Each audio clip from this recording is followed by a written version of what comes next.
Hi guys, so today I'm going to be doing a little video about just a little thing I'm doing to my Mini Cooper S. Just in case anyone's interested, this is a 2011 R56 with the N18 engine. So this is the updated engine that BMW came out with after they'd fitted the N14 in the previous models.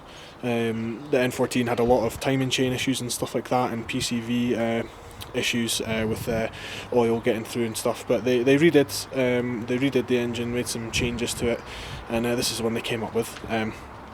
But moving on, what the video is actually about is this Alta spring. So if the camera will focus on it, that would be good. So here you can see the Alta spring. It also comes with a little Alta performance badge, which is quite cool. But this is the Alta Stiffy Spring, it's called. And the idea behind it is that it fits into the diverter valve, which is actually situated just under here, sort of under where the turbo intake pipe is, and that releases the built up pressure in the turbo when you let off your throttle. So as opposed to a blow off valve which vents to atmosphere, a diverter valve vents back into the intake. So it's a lot less loud, but it's just another way of doing the whole sort of turbo relief system as well. But what this little spring does is it actually increases the pressure that the diverter valve can deal with. So if you're running setups with higher boost, it helps increase the amount of boost that the valve can hold before it will sort of leak boost pressure. From the videos I've seen as well, it does also give the car like a little bit of a turbo flutter sound. That's part of why I'm putting it in, but I am also going to get my car remapped at some point, so it's yeah, something else that'll be happening as well. So a cool little supporting mod, and hopefully it makes this sort of slightly cooler sound as well. But we'll get started, and I'll start to install the spring. So the first step is to remove this this clamp here, and we're going to pull back this part of the intake hose, which will hopefully give us a slightly better angle and give us some more room to really see underneath there. So I've also just removed the top section here where it connects, just so I can actually move the whole pipe out of the way, because I made it a lot easier to see inside. So down here, this is your actual diverter valve. You can see there's a little, sorry, hopefully you can see just down where my finger is, there is a little electrical connector which you pull out as well, and then that'll enable you to fully remove it. You can see here as well. There we go, trying to just zoom the camera in a bit. But here you can see there's Allen key bolts.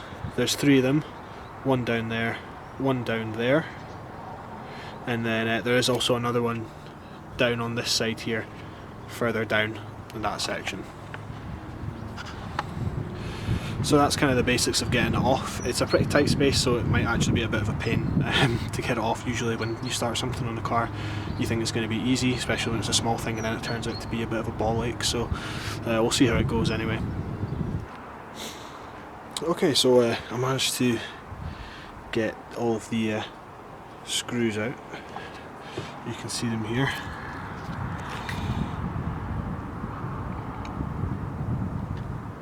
So they are actually magnetic. I had to use a magnetic tip screwdriver, which you can see here, to actually get some of them out without dropping them, because the one in the rear right, which is behind this pipe, you have to get an Allen key or some sort of Allen key with a ratchet all the way back here and do it, and I had to do it sort of half turns at a time. It took absolutely ages, but you can do it with an Allen key set. This one down here, and then you can see the one up here as well. I did pull that out with the magnetic screwdriver just to save me dropping it somewhere and you know, possibly not being able to find it. But with the amount of space down here, it probably would have fallen onto the ground, but it's just one of those things, just to save having a nightmare. So next I'm going to try to actually pull this off. I did disconnect the plug that I mentioned earlier. You can see it down there. There is also a vacuum tube here, which you can see here. Sorry, the camera's doing a terrible job of just actually focusing on it. But this vacuum tube goes onto this little piece of pipe down there, which you can see, and that gives you a little bit more room. On my car there's also this little plastic clamp which was originally sitting down here, but you can actually just sort of unhook it, pull it up and move it out the way up the top, so that gives you a lot more room to get in and about that other screw that I was talking about as well. But I'll get this off and then we'll take apart the valve and put the new spring in. So here I've got the top section of the diaphragm. As you can see, it's actually in good condition. There's no rips or anything like that around the rubber. I think I think it was more of an issue on the N14 engines where the diaphragm had issues ripping. I don't see any rips. It looks like there's maybe a little bit of like oil residue or something. Sorry, just zoom in a little bit, make that easier for you to see. It looks like there's a little bit of oil sort of residue. You can see that black stuff in there. But I mean, the diaphragm itself looks fine. There isn't any rips or anything weird with it. So the N18 ones, they must have changed them, because I did read people complaining about the ones on the N14. Down here, I couldn't actually fully remove the diaphragm just because it's so tight in there. You can get it out obviously, but I can't be bothered, so I've got it sort of situated there. Here you can see the standard spring, so it really is as simple as all you have to do is just pull this off the top. Put it down for a second, and then we just pull the standard spring out, which you can see here, and I'll get the upgraded spring. I'll show you them next to each other so you can just see it, just for reference. Give me 2 seconds. So the Alta spring is the one on the right, the darker one. The stock one is on the left, the more silver one. So you can see, if I get them lined up, you can see that the Alta spring is actually a little bit longer. In terms of the actual wire thickness, it looks pretty similar. But with that extra length, that should add the extra pressure that I was talking about earlier, and will help. Like, even just actually pushing the Alta spring down, it does actually feel stronger than the stock one as well. I can just feel it by pushing it down with my thumb. But yeah, so this should help with the diverter valve holding more pressure, especially in applications where you're sort of upping the boost pressure and stuff like that as well. So all we have to do is don't drop it, drop it in like that. That's literally it. And then I'll just put the top of the diaphragm on, and then just get the diverter valve back in position, screw it in, plug it in, that's it. I did also move the coolant reservoir out of the way a little bit, just to give me a tiny bit more room, because it's a really tight confined space. I think it's easier to do it on the N14 than it is the N18.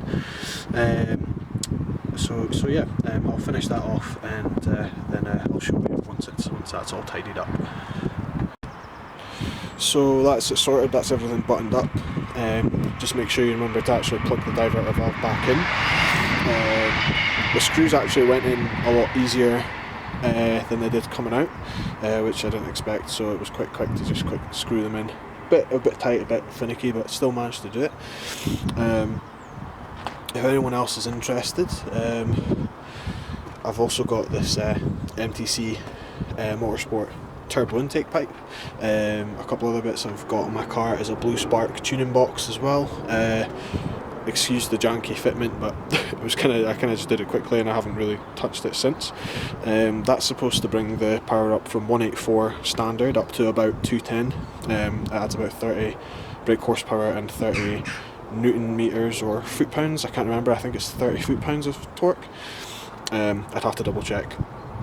It has made a noticeable difference to how the car drives, but I haven't had it on a dyno or anything, so I don't know exactly if I'm touching the power that it claims. I do also have a boost gauge. You can see this vacuum wire, or piping, sorry, rather, that taps into the map sensor underneath the intake there on the intake manifold. So I do have a turbo smart boost gauge in the car as well.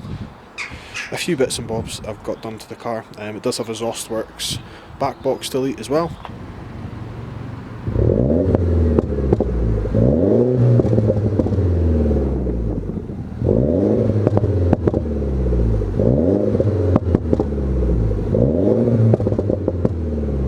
I also fitted T-in coilovers all around, so you can see the car is lowered as well. 15mm spacers, so you get a much better sort of fitment in line with the wheel arches. I've got a few other things planned for the car. Like I mentioned, I'm going to get it mapped as well. Just now it's got a high flow Pipercross foam filter in there, and you can see they give you stickers, so I put the Pipercross one on. That Forge one is for the adapter for getting the boost gauge fitted. But I also have an Alta intake coming. So one thing about the Mini Cooper S is you get your intake scoop.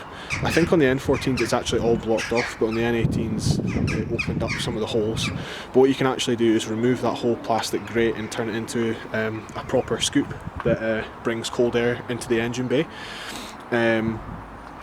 So I'm going to get an open air intake in here. It's an Alta intake, it's on the way. But I've also managed to get an AEM hood scoop ram air scoop that's part of the AEM induction kit, which is an enclosed box, and it has this scoop that covers up this area, directs all the air to the AEM box down there, so it's kind of like a semi-open air intake. But I bought the Alta one. I'm going to have that AEM scoop, the same scoop on, which is going to push all the air coming into the hood scoop straight onto the intake, and then you've also got the air coming from the stock intake position into the bottom of the air filter. I know there's a lot of sort of mixed discussion on how useful air filters are, open air filters are on these cars, especially because of the operating temperatures under the bonnet. They get really, really hot. But it's something I'm going to try. One thing you'll get is increased noise. Another thing I'm hoping to get is increased air volume going in. So I know that the temperature might change a little bit, but I'm hoping to get a lot more volume into the engine as well, having that open air intake. But I'll make a video on it, something else that'll be coming on the car as well, and you can come back and watch that if you're at all interested as well. But thanks very much for watching, guys. I'm going to do a little driving clip as well to see if there's any noise difference. I've seen some videos where they show that there is, but we'll move on to that in a second.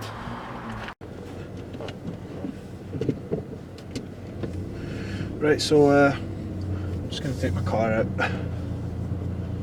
and have a quick little test to see if there's any change in the induction noise, and just to see if the car sort of feels different in general, I suppose. Give it a bash.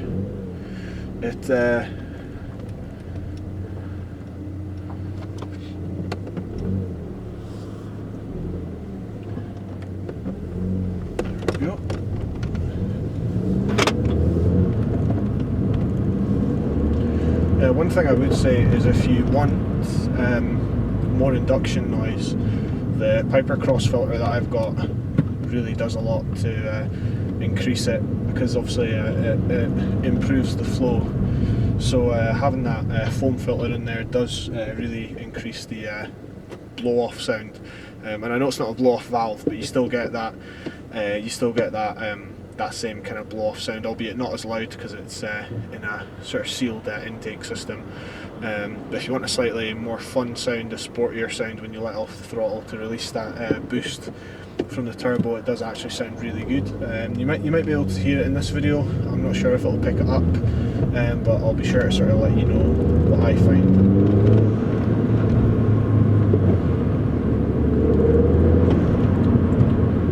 So I am still getting the sort of blow-off sound. I can still hear it. The car isn't warmed up yet and everything, so I'm not going to do anything too crazy, but just a few little small pulls there, just to build some pressure and release it. I did still hear the noise. I'm not sure if it sounded a little bit quieter than normal, maybe because there's a bit more pressure from that spring, so I think it's maybe releasing a bit less. I think part of the idea with the spring as well was that it would help the diverter valve hold more boost between shifts as well, to sort of give you better response, help the car hold the boost better, and then also hold higher PSIs, higher PSI better, higher boost pressure.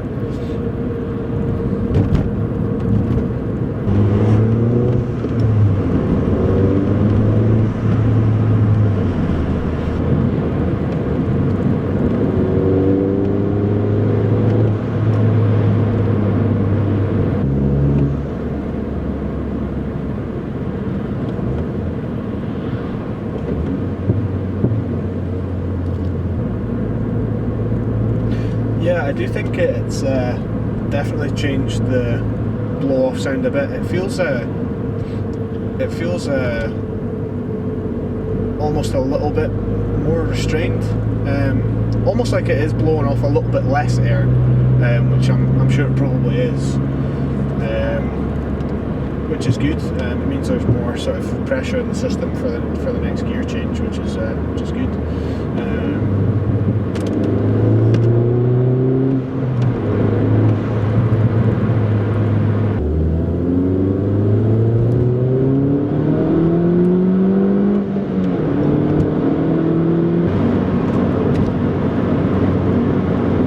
If it's placebo effect, but I do sort of want to say that the car actually picks up a little bit better.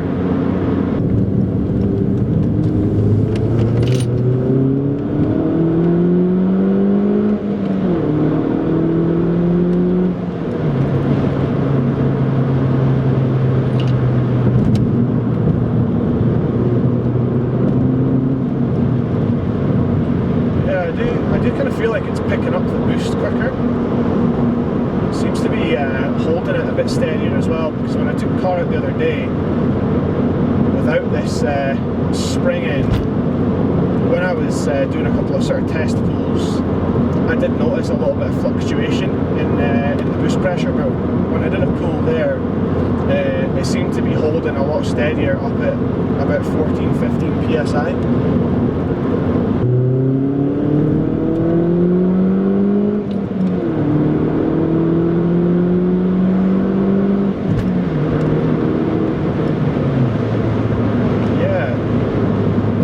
Feel like it's better between shifts actually. The other day when I was doing a couple of test pulls, I was also taking intake air temperature readings as well via this little gauge that I've got, just to sort of see what the intake temperatures are like before I swap over to the Alta, so I can kind of do a comparison and also see how that goes as well, and make another video about that. But when I would shift into second into third, and third into fourth, there was kind of like a little bit of a lag after I'd shifted, because I guess a lot of the pressure had been vented by the valve, but it does seem to sort of pick up a little bit quicker, a noticeable amount to pick up between shifts, which is really good.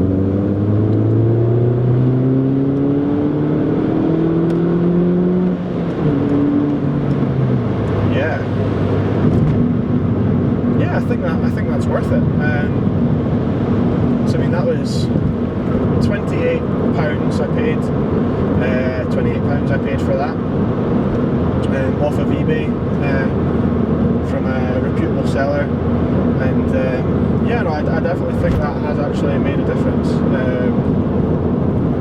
It's a little bit of a pain to fit, but I do think it was worth it in the end, even though it is a bit of a pain in the ass. But a cool little modification for the car. I am fairly confident that it's made a noticeable difference. I don't think it's all kind of butt dyno. I'm pretty happy with that. So the next kind of things I'm going to be doing are the Alta intake with a sort of hood ram scoop for the air, which I think will be cool, and it'll be interesting to kind of see how it how it performs with that extra air coming from the scoop. Yeah, it feels good. I don't think I'm getting that kind of flutter sound that I was sort of hoping to get almost. I'm still just getting the sort of like the flat sort of normal sound. But a couple of videos that I saw with people that had this spring put in, they actually had the an Alta intake or an open air filter, you know, similar to the Alta design, and they got that sort of almost like a fluttering noise is what it sounded like on the camera. So it'll be interesting to see if the noise changes at all with the open air filter, which it definitely will. The whole dump sound will get much louder, but it'll be interesting to see if there's an actual sort of change in how it sounds. We will see.